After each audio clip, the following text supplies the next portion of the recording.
Most of them I wrote, particularly for a competition in Canberra called The Logs, which is a monologue and duologue competition, and they were all quite successful. The Ill Met by Moonlight, which is the Twilight parody in the play, actually ended up winning that competition, and it's gone on to be performed a couple of other times, but I wasn't quite ready to let all of them go, and there's a sparkling new one that's never been performed in there as well, which is about ninjas, which I'm eventually hoping to turn into a full-length play as well. But I'm really excited to bring these 4 shorts to the Fringe, because I think they're nice, I think they're funny, and I think people will laugh at them. I'm the devil's advocate.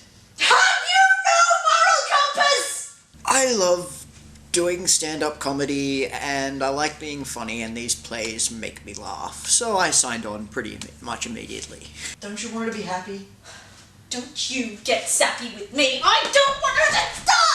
It was new and exciting to be involved in. It's nice to do new work that, and to work with a writer as well is always incredibly flattering and slightly threatening as well. There are 4 short plays, so the one we're opening with is called Love in the Time of Administration, and I wrote it when I was working in Canberra in this dead-end job that I absolutely hated, and dead-end jobs that I hate are actually a bit of a running theme in the 4 plays, I guess, but I was drowning in a sea of paperwork when I wrote this one, and I was like, oh, what can I do that will get me out of this awful job? And it eventually led to me writing this play about ninjas who, even in the coolest job in the world, still have to do paperwork. And I guess it's kind of just a satirical look at how corporate life has infested, everything that we think is cool.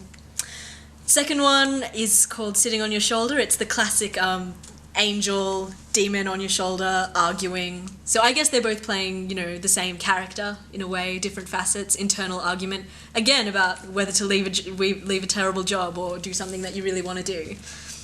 Third one is called The Rules, and it is about the difficulties of dating in, your mid-20s, when maybe, you haven't been out there that much, whether you've been in a relationship or whatever reason, and how hard it can be because there are no rules, how hard to know what it is to expect, and then eventually celebrating the fact that there are no rules. I guess that you can do whatever you want within reason.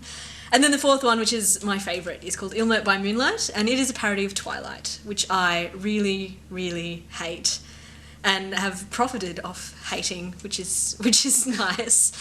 But I think, even though I personally am not a huge Twilight fan, I think Twilight fans could see it and appreciate it as kind of a good-natured dig at it. She's going to be happy.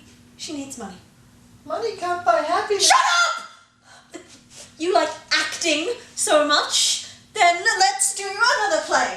The writing itself is very humorous and very satirical in some points. I really enjoy it, and it's nice to be involved in new writings. And for some of them, it's the original production. It's the first time they've been performed, and it's very exciting to be involved in something like this. I get to play the cartoon devil on a wannabe actress's shoulders, and it's more fun than I'm really supposed to have, because I'm supposed to be a nice guy, and I get to be a real jerk in this play.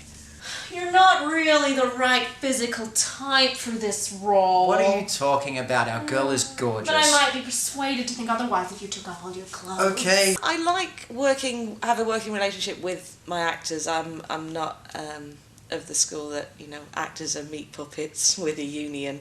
I like to get feedback from them. And it's a very organic approach. Some of my ideas are formed with reading the scripts, and some are just through the rehearsal process of working through a variety of ideas. It's a lot of fun to play someone completely opposite to the way I am in real life, and to just be a total conniving jerk is wonderful. You can buy tickets either through the Sidetrack Theatre website. We're performing there on the 27th and 28th of September at 9:30, which is kind of the cool late night comedy slot. So you can buy it through their website or through the Sydney Fringe website. If you follow the links to the Short Plays for Silly People site, there's a buy tickets link on the side.